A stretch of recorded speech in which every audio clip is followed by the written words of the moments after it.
Hi everyone. If you've already seen the intro to this story on TikTok, Instagram, or Facebook, you can skip ahead to 2 minutes and 50 seconds. It's marked as full story on the progress bar. For better pacing, you can also set the playback speed to 1.3x. Also, don't forget to subscribe and turn on the notification bell so you don't miss any new stories. I won't keep you any longer. Enjoy listening. Cheers. I paid her rent for 2 years, then learned she owned the apartment. The police officer stood between me and my girlfriend while she screamed that I was trespassing in the apartment I had paid for nearly 2 years. Then she looked at me and said, "You were never a tenant here, Ethan. You were only helping with expenses." My name is Ethan. I am 31, and until that Tuesday night, I believe my biggest relationship problem was that Ava could never keep money in her account. I paid the rent, groceries, internet, and even the plumber who replaced a leaking pipe. She always thanked me with tears and promised her freelance marketing work would soon become stable. Now my clothes sat in trash bags outside the door, my key no longer worked, and Ava was telling 2 officers I had become financially controlling after she tried to leave me. "That is not what happened," I said, raising my phone. "I transferred $2,200 every month to the landlord. My name is on the lease." Ava folded her arms. "He handled payments, so he thinks that gave him ownership. The lease expired months ago and I allowed him to stay." An officer asked for proof that she controlled the unit. Ava returned with a folder ready and handed him a county record. He read it and lowered his voice. "This lists her as the owner." The hallway seemed to tilt. "That cannot be right. We rent from a woman named Melissa." Ava's expression hardened. "Melissa is my middle name." The officer said ownership did not decide who could be removed that night, but Ava immediately claimed I had threatened her. Her evidence was one sentence I had said earlier. "You are going to explain where my money went." My neighbor Carol opened her door and admitted she had heard the argument.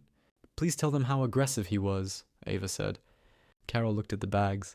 "I heard him asking about transfers. I did not hear a threat." Ava began crying so convincingly that even I felt guilty. She told the officers she had been providing housing while I pressured her to pretend we were equals. Every sentence rearranged our relationship into something ugly. I opened my banking app. My rent went to Maple Key Property Services. Ava had introduced me to Melissa only through email. The replies were formal, always signed with 1M. A new message appeared. "Stop contacting this account. Your occupancy has been terminated." Ava's phone was unlocked. On its screen, I saw the same email inbox. Before I could show the officers, another notification appeared. An accountant from work had reviewed the lease I sent earlier. He wrote, "Ethan, call me now. The landlord's signature matches Ava's signature on a form, and something worse is hidden in the payment instructions." I looked up, but Ava was no longer crying. She was smiling at someone behind me. Her brother Luke had arrived carrying a second folder, and the first words out of his mouth were, "Do not let Ethan see the real lease." Luke froze when he realized I had heard him. Ava said, "He means the updated agreement," but the officer held out his hand for the folder. Luke pulled it against his chest. "These are private records," he replied. "Ethan has no right to them." "Then do not bring them into a police call while telling people to hide them," the officer said. The officers told Ava she could not dump my property or change the lock without following eviction rules. I was allowed inside for medication and clothes. Ava followed me with her phone recording. "Please stop intimidating me," she said loudly. "I am putting shirts in a bag. You are invading my space. This was our bedroom this morning." She framed the video, so my frustration was visible, but her performance was not. She was producing evidence. My original lease had vanished from the desk. A copy remained with 1 page missing. When I asked where it was, Luke blocked the drawer. "You should leave before this becomes worse." "It became worse when your sister charged me rent on a home she owns." Ava stopped crying. "You paid less than market rate. You should be grateful. Every dinner I covered and every extra assignment I accepted had become a favor she believed I owed her." Outside, I called Daniel, an accountant I knew through work. He asked for the routing number from my banking history. After a minute, he said, "Maple Key Property Services is registered to Ava. Your payments went into a business account she controls. Maybe she used them for the mortgage." The condo was inherited. There is no recorded mortgage. A black SUV stopped beside us. Ava's mother, Paula, stepped out carrying an envelope. "You have embarrassed Ava enough," she said. "Take $5,000, sign this, and stop contacting the family." "Why offer money if I am the problem?" "It is the price of peace." Through the paper I could read confidentiality, non-disparagement, and release of claims. Daniel was still on speaker. "Ethan, do not sign anything," he warned. Paula heard him. "You should be careful about involving outsiders. Ava knows people at your company, and public accusations damage careers." I worked in procurement, and Paula knew my reputation was part of my livelihood. I asked, "How much of my money does Ava still have?" She looked toward the window. "That depends on whether you count the business she built with it," Daniel interrupted. Ethan, I recovered the missing lease page from the file metadata. It lists your payments as verified revenue for a company loan. I stared at Paula's envelope. Daniel continued, your name is also listed as the guarantor. Luke reached for my phone, and Ava shouted from the doorway, do not let him hear the rest. The officer caught Luke's wrist before he touched my phone and ordered him back. Ava claimed he was protecting her privacy, but I left before they could create another accusation. Daniel called while I drove to a hotel. He said a name on a guarantee did not make it valid, especially if the signature was copied, but I needed to preserve everything. I forwarded statements, emails, texts, and the lease file to a private account. Before I arrived, Ava removed me from our shared folder and changed every password linked to the apartment. Then friends began messaging. Jenna wrote, Ava says you knew the condo belonged to her. Another friend added, below market rent is not financial abuse. Ava posted in our group chat, Ethan insisted on paying because he could not handle living in a home owned by a woman. Now he is punishing me for ending things. She had turned my ignorance into pride and her deception into generosity. I called Marcus, my closest friend since college. He had introduced us. You knew she owned the condo? I asked. I knew her grandmother left property. I assumed she told you. You heard me complain about rent increases. I thought that was a joke between you. I used my emergency fund when she demanded another deposit. Marcus sighed. People will judge how angry you sound. Slow down before you ruin your position. It was Paula's warning in a friendlier voice. Ava texted, sign my mother's agreement and I will call this a misunderstanding. I replied, send the original lease and loan document. Your obsession with paperwork is why I felt controlled. Daniel told me to stop arguing and find the original email headers. I opened the first rent increase message. Ava had sat beside me that night while I begged Melissa for more time. The refusal came 3 minutes later. Whenever I suggested meeting the landlord, Ava said she lived out of state, hated tenants, or was ill. I had mistaken changing explanations for bad luck. Jenna sent a screenshot to prove that everyone had always known.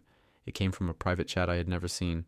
Ava wrote, Ethan's payments cover 6 months of agency runway, so stop joking that I depend on him. Luke replied, keep the landlord story consistent. Marcus had reacted with a laughing emoji.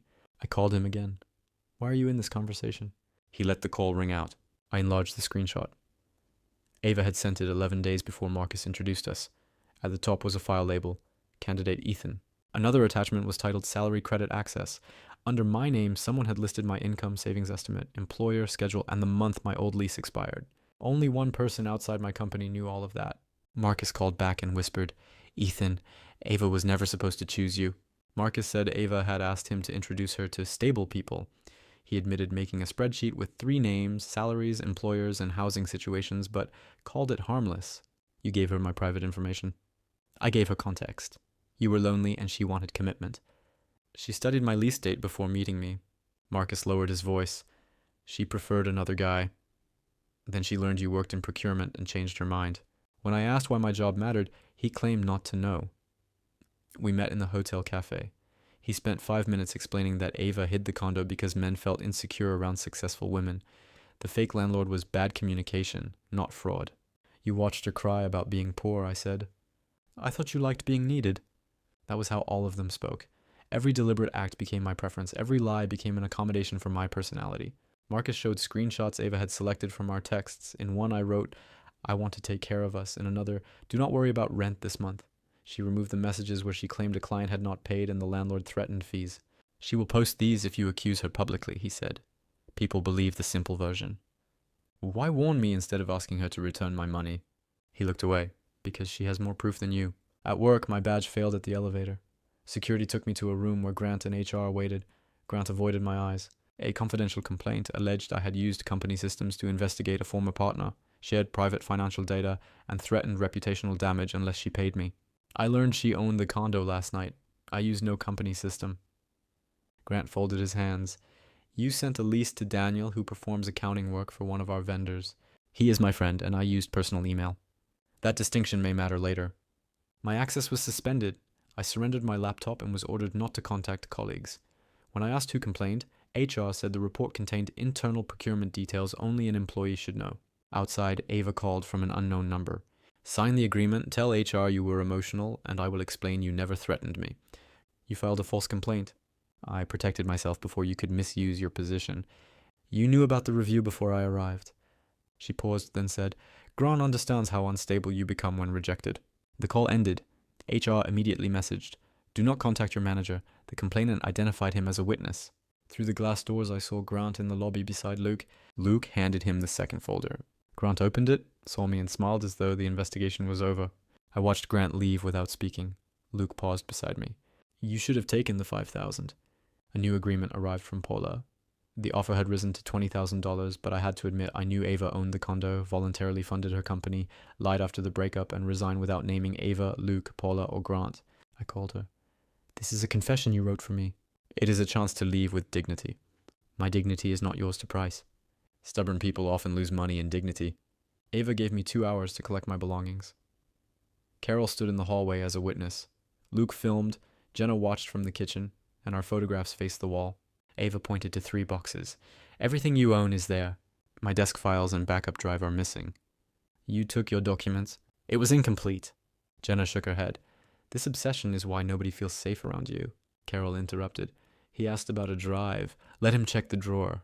Ava refused until I mentioned calling the officers. The drawer was empty except for a copy of my employee signature page from my promotion. Ava grabbed it before Carol could read it. That belongs to me, I said. Why, you left it in my home. It contains my signature. Luke moved closer. Choose your next words carefully. My hands shook, but I asked Carol to keep recording. Ava laughed. Now he is turning neighbors into investigators. In the closet, I found expensive dresses, designer shoes, and a garment bag from a local business awards dinner. Ava had spent months claiming she could not replace a broken winter coat. I held up the garment bag. Oh, which unpaid client bought this? She blocked the closet. My finances are no longer your concern. They became my concern when you used my money and signature. You wanted a girlfriend who needed you. I gave you that and you were happy. Carol nearly dropped the phone. As I carried boxes out, a lender called. A representative said Maple Key had requested a change to a credit line after a dispute between its partners. I am not her partner. She asked me to confirm the last 4 digits of my social security number. They matched the guarantee application. Then she read the title beside my name, Chief Financial Officer.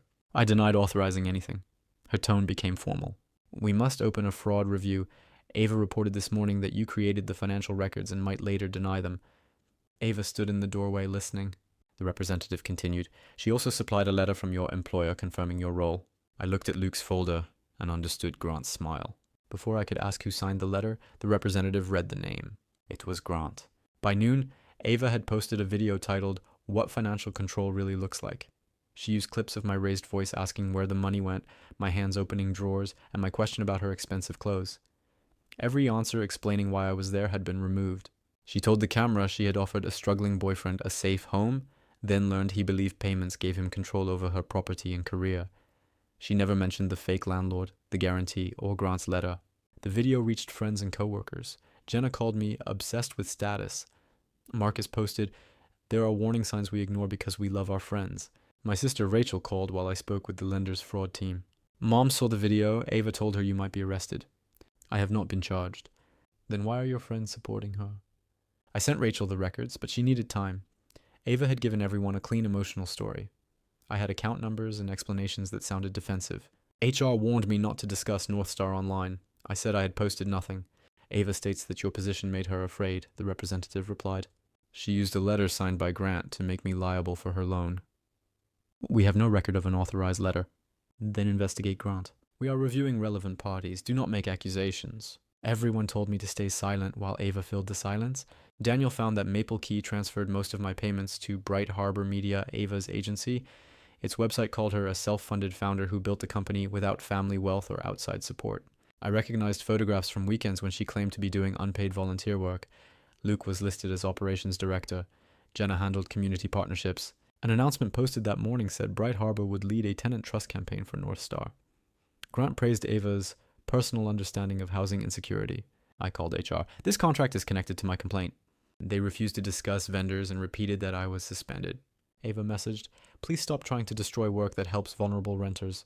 She attached a draft press release naming me as the reason she created the campaign. It claimed my behavior inspired her to protect women from financial coercion. At the bottom was a chart comparing campaign costs.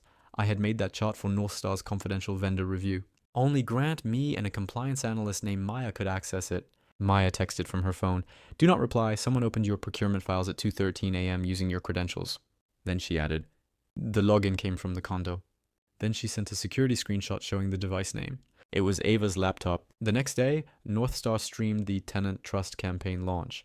I watched from the hotel because I was barred from company property.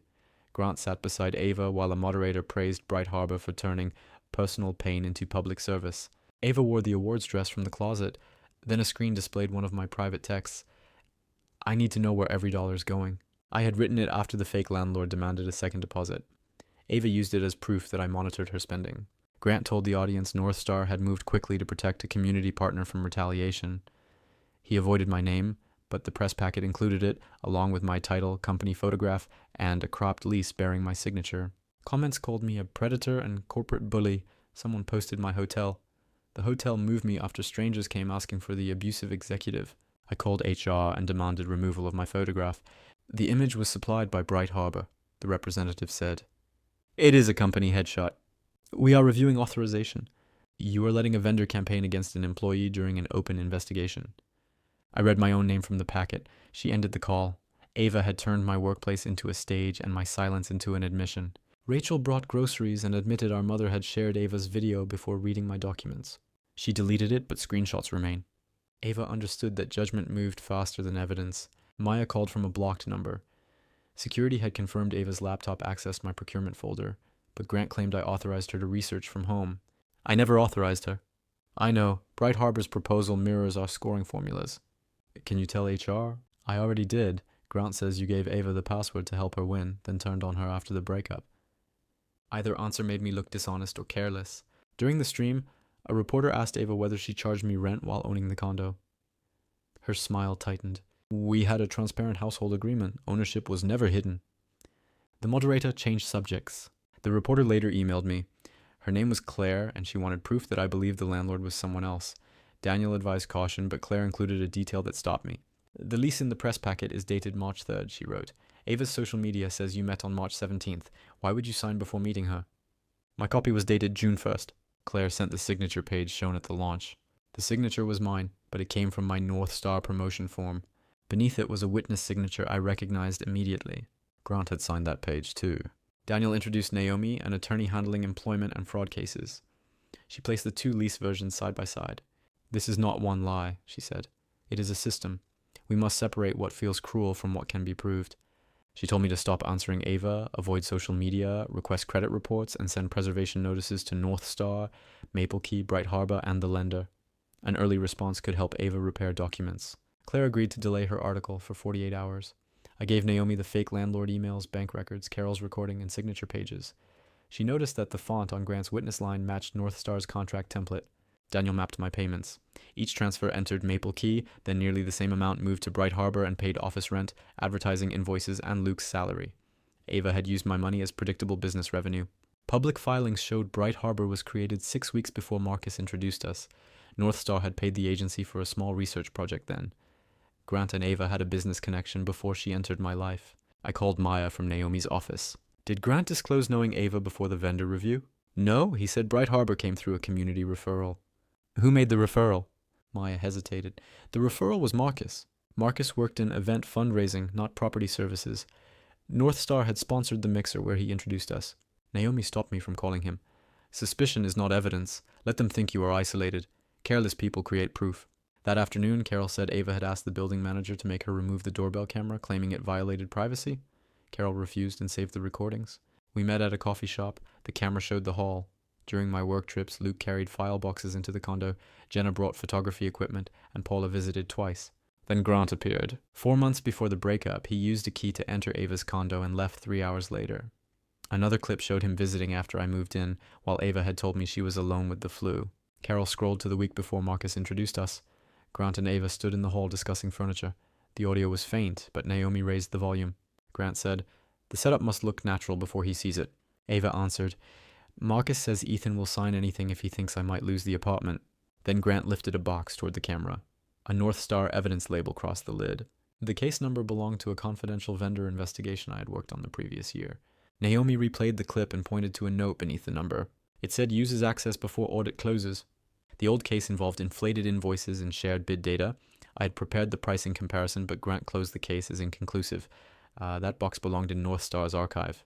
Naomi asked me to build a timeline without guessing motives. We listed transfers, rent increases, business filings, work trips, and Bright Harbor expenses. The pattern appeared quickly. My extra deposit matched the agency's office deposit. The month Ava said Melissa threatened eviction was the month Bright Harbor missed payroll.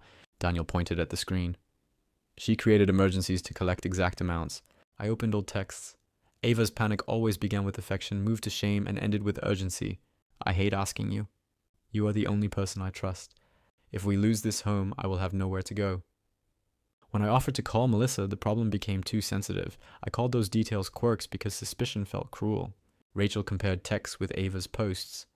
When Ava claimed she could not afford lunch, Bright Harbor posted client dinners. When she said she was sick, she appeared in event photographs. The timestamps remained. I believed her video for an hour, Rachel said. I helped her hurt you. You changed your mind when you saw proof. Mom still thinks silence will fix this.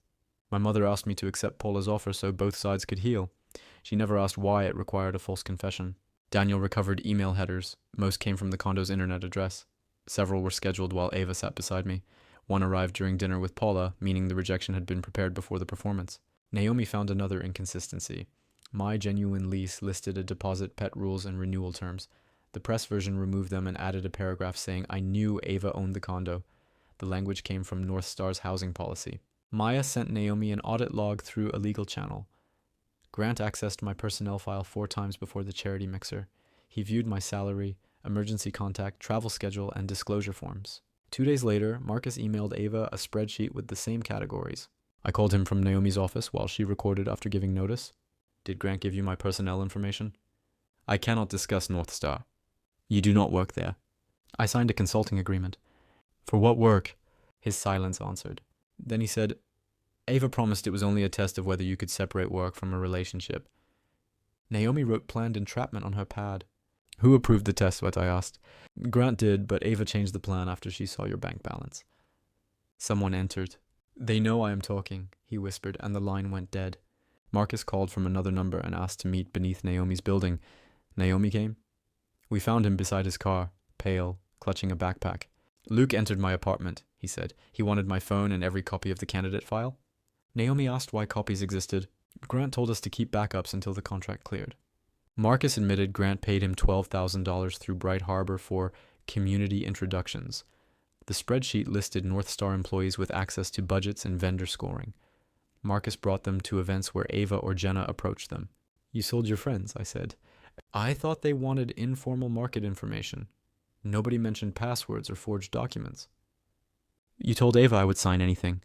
She was supposed to ask normal questions. Then she learned your lease was ending and said living together would help her understand procurement.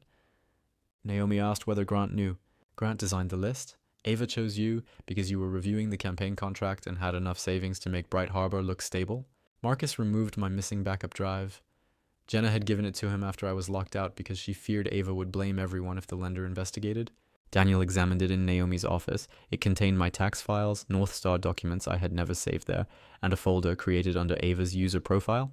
The folder was called Exit Sequence. Inside were drafts of the social video, HR complaint, lender statement, and Paula's settlement agreement. The earliest versions were dated 6 weeks before the breakup.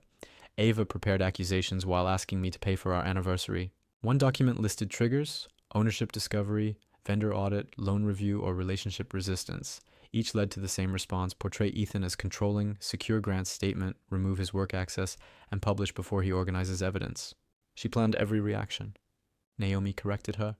She planned the story around his likely reaction. That is why he must stay disciplined. A spreadsheet tracked my rent. Another listed payments to Marcus, Jenna, Luke, and a consultant identified as G. The guarantee used my copied signature, while its financial statements came from North Star templates. Grant's letter falsely called me Bright Harbor's financial officer. A final invoice was scheduled for payment after my employment status changed. Bright Harbor owed the unnamed consultant $40,000 for employee separation and narrative containment. Marcus stared at the screen. Grant told me Ethan would only be suspended. Naomi opened the invoice properties. The receiving account did not belong to Grant. It belonged to my HR representative, and the payment had been approved. Naomi sent the invoice, audit logs, and copied signature to North Star's general counsel before sunrise. At 9, HR ordered me into a final review by video. Naomi joined. The representative was Helen. Grant sat beside her. They looked prepared. Helen said North Star concluded I had shared credentials with Ava, helped Bright Harbor's bid, removed records, and retaliated after the breakup. I was terminated for misconduct. Naomi held up the invoice. Your account is listed for a $40,000 payment tied to his separation. Helen barely looked. We cannot authenticate material from an unauthorized device. The device belongs to Ethan. It contains company files he could not retain. Grant leaned forward. This is the pattern we feared. He steals information, gives it to outsiders, then calls the evidence a conspiracy. Naomi touched my arm before I reacted. She asked why North Star had not interviewed Carol, Daniel, Maya, or the lender. Helen called the investigation confidential. She ignored Ava's laptop access and Grant's false letter. Instead, she displayed a separation agreement. North Star offered 8 weeks of pay if I surrendered records, waived claims, and never discussed Bright Harbor, Grant, Helen, or the investigation. It expires in 1 hour, Helen said. Naomi almost smiled. You created a deadline shorter than this meeting. We are offering a professional exit. You are buying silence before the audit committee sees evidence. Grant lost control. There is no evidence. There is a bitter employee who cannot accept that Ava outgrew him. He wanted anger on camera. I looked at him. You signed a letter calling me financial officer of her company. I signed nothing like that. Naomi shared the document and metadata. Grant looked at Helen. Helen ended the meeting. My termination email arrived soon. Bright Harbor immediately posted that North Star had acted against the individual responsible for targeted harassment. Staff were warned not to contact me. I went to retrieve personal items with Naomi. Security marched us through the open lobby. Beside the elevators, Ava's campaign display read, "Trust begins with believing." Grant, Helen, and Ava stood with reporters. When Ava saw my box, she lowered her voice but made sure I heard. This is what accountability looks like. I kept walking. Outside, the humiliation finally broke me. I sat on the curb, unable to speak. Naomi reopened the termination letter. Look at the document properties. It had been created 3 weeks earlier before I discovered the condo ownership. Helen was the author. One reviewer had approved it. The chief legal officer. Then Naomi's phone rang. It was the chair of North Star's audit committee, asking why a termination letter bearing her approval had been forged. The audit chair confirmed she had never seen my termination letter, but she promised only an outside investigation. My firing remained in effect. Ava reacted before noon. Grant called his leave routine. Helen vanished from the company directory, but North Star issued no correction. Maya was suspended for sharing audit information. Marcus withdrew his garage statement, blamed stress, and demanded we destroy the recording. My bank restricted my savings during the Maple Key review. The hotel asked me to leave because strangers kept appearing. Rachel offered her couch, but her landlord objected to cameras outside. My mother begged me to sign Paula's agreement. I believe you are hurt, she said, but fighting them is destroying you. They are not our family. They are on television, Ethan. You are losing everything. Being right has to matter less than surviving. That night, I sat in Naomi's conference room with my boxes against the wall. Claire's editor delayed her story after Bright Harbor threatened a lawsuit. North Star warned that possessing copied company files might expose me to claims even if Ava put them there. For the first time, Paula's money felt less like surrender and more like oxygen. Ava called from an unknown number. You look exhausted, she said. Are you watching me? I am asking whether this is worth it. Sign tonight and my mother will offer $75,000. I will tell North Star you were not involved in the bid. You know I was not involved. The difference between truth and safety is whether powerful people agree to say it. Her voice was gentle, the same tone she used before asking for rent. Why did you choose me? Because you needed to be useful. I gave that need a purpose. The call ended.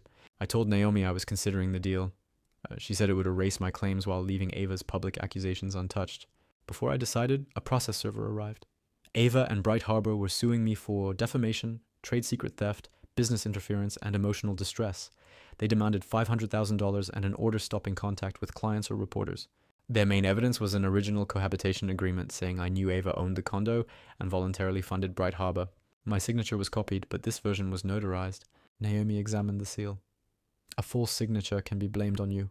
A false notarization creates another witness. The notary was Paula.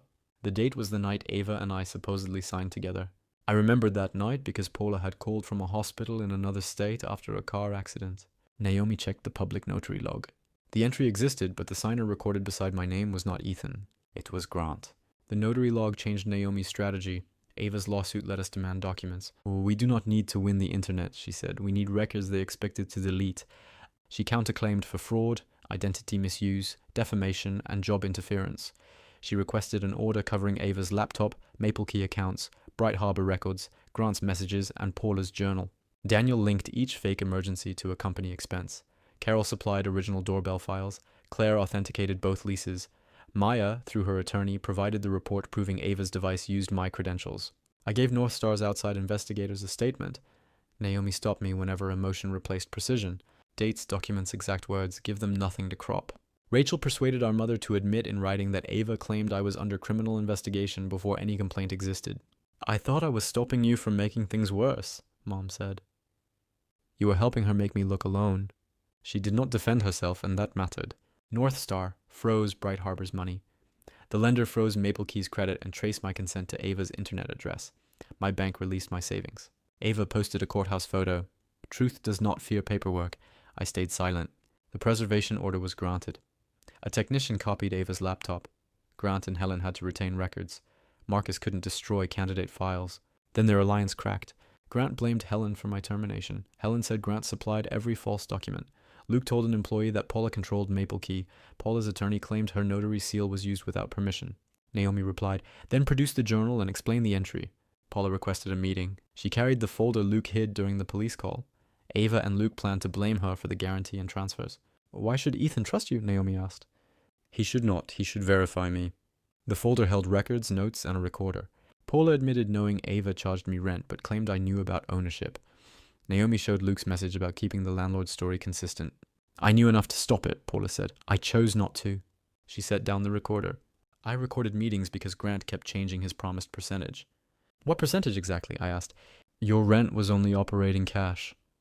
Grant's real payment depended on getting you fired before you discovered why Ava chose you. Naomi pressed play. Ava's voice said, once Ethan signs the lease, we can make him responsible for the old vendor case. Grant answered, only if he never learns the condo is yours. Paula reached for the recorder. Naomi stopped it first. There were 3 more hours of audio, and Marcus spoke next. Marcus's voice on the recording was quiet. Why, Ethan? He is my friend, Grant answered. He wrote the old vendor report. If the audit reopens, he can identify every pricing template we reused. Ava said, then those templates become his contribution to Bright Harbor. His payments become capital, the lease proves a financial relationship, and the guarantee makes him responsible for the numbers. The fake poverty also created a paper trail. I paid Maple Key funded Bright Harbor, and forged documents turned me from deceived boyfriend into hidden executive. Helen joined the conversation. Once Ava files the complaint, I suspend his access before he reaches compliance. Grant gives a statement. We launch the campaign, terminate him, and treat every denial as retaliation. Paula asked what happened if I discovered Ava owned the condo.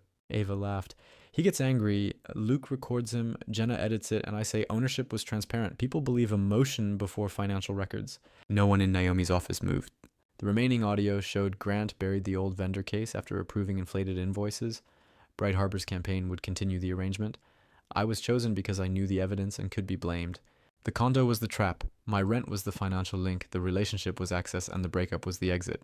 Naomi submitted the recording with Paula's declaration and sent it to the court, North Star's audit committee, the lender, and investigators. At the hearing, Ava's attorney challenged it. Paula testified she recorded a meeting she attended, making it lawful.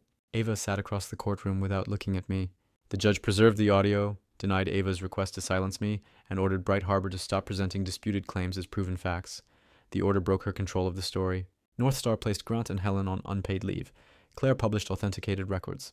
She showed that Ava owned the debt-free condo, received my rent through Maple Key, claimed poverty, and drafted her accusations before our confrontation. Bright Harbor clients paused contracts.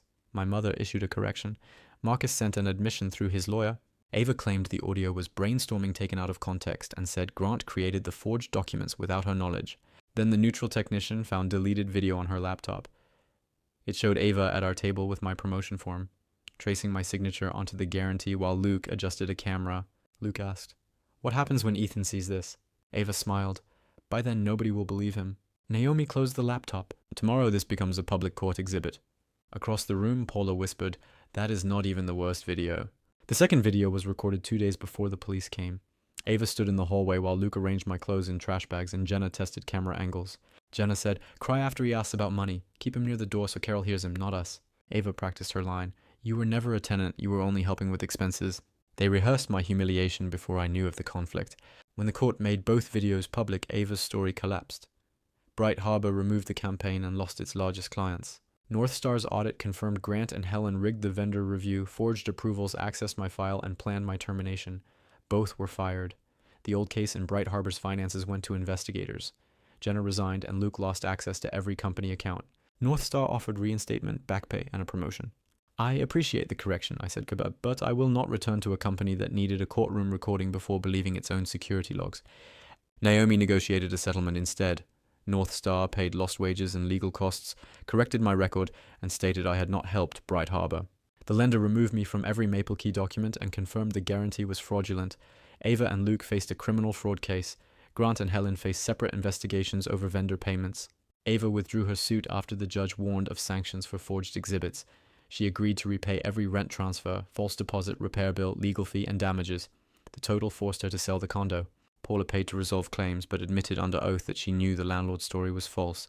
Cooperation did not make her a hero. Marcus returned $12,000 and posted a correction. I rejected his request for friendship. You were not confused, I told him. You decided my trust was worth less than a consulting fee. My mother apologized without demanding forgiveness. Rachel helped me move into a modest apartment across town. 6 months later, I joined a smaller company with independent compliance. The finance director joked that I checked every contract twice. I checked the people attached to them too, I said. The condo sold. The listing called it a home built on trust, which made me laugh. Ava sent one final message before the settlement barred contact. You destroyed everything I built. I forwarded it to Naomi and blocked the number. Ava believed ownership gave her the right to rewrite reality. She treated my money, love, job, and reputation as resources she could move between accounts. She was right about one thing. The apartment belonged to her. But the evidence belonged to me, the truth belonged to everyone she lied to, and my future finally belonged to me. And that's the end of this story. Whose side are you on? Share your opinion in the comments, leave a like, and subscribe with the notification bell on if you want more stories like this. Thanks for watching, and I'll talk to you again soon.